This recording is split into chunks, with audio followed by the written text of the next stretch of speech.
Lesson 21. Stop worrying and start living. When you focus on yourself trying to achieve something, sometimes all you see are the things you cannot do.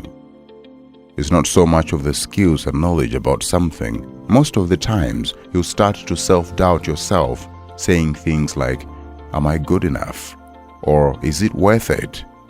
Sometimes you get excited about doing something, then sometime along the road, when things aren't really happening, you lose focus and simply give up.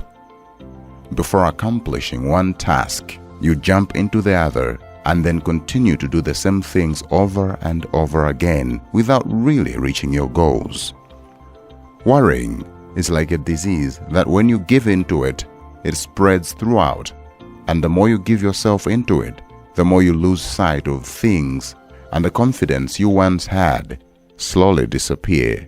And when the confidence been eaten away, your faith also fades, and the person who you used to know, who had high aspiration to become someone great and do marvelous things to the world, turns to believe that I am just an ordinary person. I'll never amount to anything. If you want to get ahead, one of the things you need to realize is to stop saying what you worry about and start saying what you are hopeful about. You cannot stop what you are thinking, but you can definitely stop what you are saying. The words have life, and what you speak can define who you are and create a future for you. Can define who you are and create a future for you. With words, God created the world. With His word, He said, "Let it be," and it was. You need to take your words seriously and avoid speaking negatively about yourself and about others. Just because you know you are lazy about doing something, it doesn't mean you have to remind yourself. Encourage yourself by saying, "I can make one more accomplishment before this day is over," and get up and do it. Speak what is hopeful and the future you want to see in your life. If you cannot tell anybody else or someone, tell it to God and ask Him for help, and He will come to your aid if you believe. Secondly, know who you are. When you believe in God, you become one with Him, and you're no longer the one who lives, but Christ lives in you.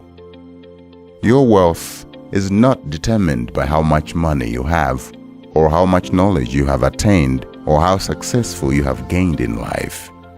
Your wealth is far more greater than the things are seen, because they are temporary. But your position in Christ, having received Him and become one in Him, you gained what is eternal. God sees you as a blessing, richer in soul and in spirit, and He is ready to take you to the higher levels if you believe in Him and let Him lead you through. Just knowing that He is in control, you will realize nothing can control you, because He is greater than anything, and you will be ready to face anything that may come your way. God knows you need all the great things in life, and He is willing to provide for you. But you have to realize your wealth and stop worrying about the world. He says, "If you remain in me, you will bear much fruit." Know your wealth, remain in God, and do good, and in due time, He will open up the floodgates of heaven for you. Lastly, do not give up. It is far easier to give up and live in sin than to do the right thing. Because when you do what is right, it takes a bit of effort, and you will displease a lot of people, including your close friends and family, because you will no longer do things of the world and start doing the things of God. It is a slow and sometimes frustrating process, but in this journey is where your faith is being tested, which might feel at times as a setback, but it is a setup for a comeback. As long as you know you are doing what is right, if you keep doing it and not give up, you will see great days ahead of you. When David was anointed to be king, he had to wait for 15 years before he actually became king. So you'd expect David to say, If God anointed me, why did he make me wait all this time to make me king? But he remained humble and faithful before God and his king till the appointed time came for him to rule over Israel. In your journey in life, move confidently, not only because of who you are, but also because of who God is in your life.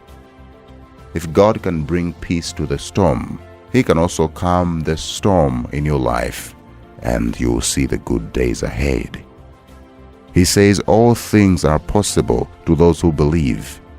Let him fight the battles that you cannot fight, and surrender to him daily without despair.